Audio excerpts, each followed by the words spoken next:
So, a couple days ago, MiHoYo teased some buffs to Zhongli and the Geo element as a whole. How much does it actually change? Well, if you guys remember that joke I made at the beginning of the Kaya video, I might have to take that back. Let's start off by talking about the Zhongli changes. They've added percent health scaling to a lot of his kit's damage, on his autos, and all modes of his elemental skill. They've also made his charged elemental skill create a stone pillar if you do not have the maximum number of pillars. Currently, the health scaling is 1.39% on basic skills and 1.9% on his elemental skills.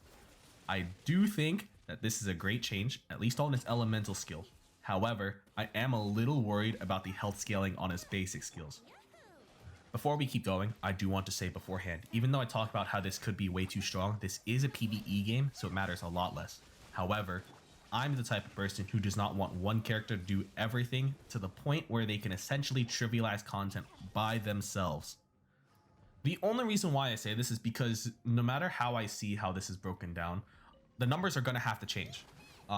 Because if it's 1.39 to his total attack, which means it's not split into several parts and it applies to every single hit on his basic combo, then if the scaling is say 1% with 30k HP, which is relatively attainable, you will deal an extra 3000 damage on every hit.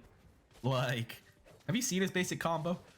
It's not as strong as Xiangling's, but it can be cancelled to deal damage that's already close, if not as good as Xiangling's. Now if it's 3000 damage to the total combo, the numbers look a lot different because they're divided between 5 to 6 hits essentially. Each attack will say only add 500 to 600 damage, which is still kind of ridiculous as it's basically a Bennett ult in the end. I like the direction that they're taking Zhongli, making it so that one of his roles is really strong, which is the health stacking role, and making it more viable as a whole. However, I do think that the numbers are going to have to change by quite a bit, so we'll have to see what's going on with that. So let's get started on the other change. Now, there is another change to his E, where if you charge your elemental skill, you can summon a pillar as long as you don't have maximum pillars active.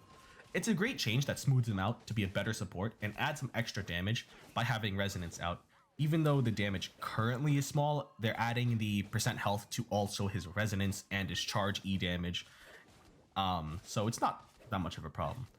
This is amazing quality of life, and I like that he's being buffed in this specific way because quality of life is always nice to have because it made it so before you would have to tap his E and then wait 3 or 4 seconds and then use his charged E.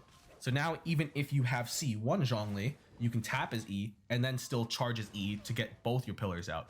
But if you only have C0 Zhongli, you can just charge your E and it won't be a problem really whatsoever.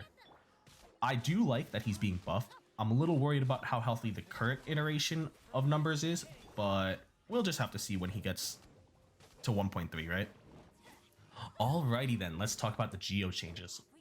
So shields are being adjusted to give 150% damage resistance to all types of damage rather than 250% Geo resistance, which is probably what it should have been in the first place, so that's a cool adjustment. That's basically it, so let's move on to the actual Geo changes itself. The resonance is being changed from increasing resistance to interruption, and when protected by a shield increases attack damage by 15%, to increases shield strength by 15%, and when shielded will have damage dealt increase by 15%, and dealing damage to enemies will decrease their Geo resistance by 20% for 15 seconds. The wording here is important, and I hope that I'm understanding this correctly, because damage dealt as opposed to attack damage will be a crazy change. Damage dealt could be a multiplier after all your multipliers making reactions, basic attacks and everything else deal more damage. The reason why damage dealt is better than attack damage is because attack damage is multiplied from your base attack damage at the beginning of the damage formula, while generally damage dealt will be multiplicative towards the end of it. And yes, if this applies to reactions, this is going to be fucking crazy. Just imagine vaporize and melt.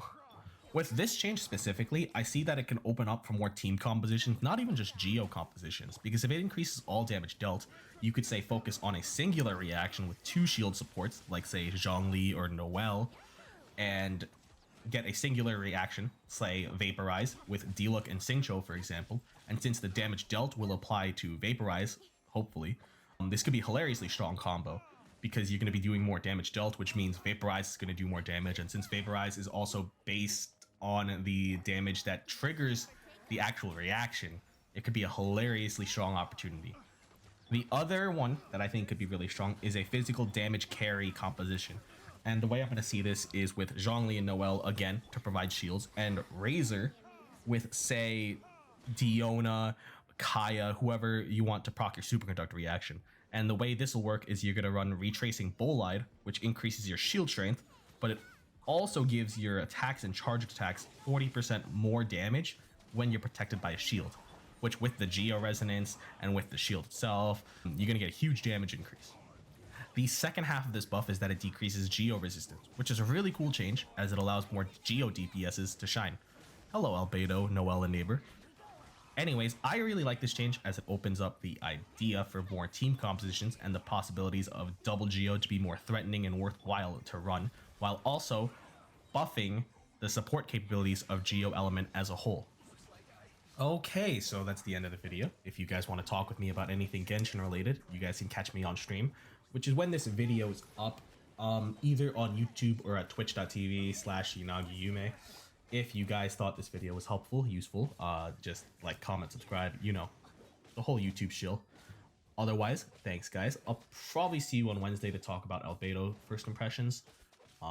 Which, by the way, guys, if you guys want to help me get Albedo, you know, it'd be much appreciated. All right, anyways, see you guys.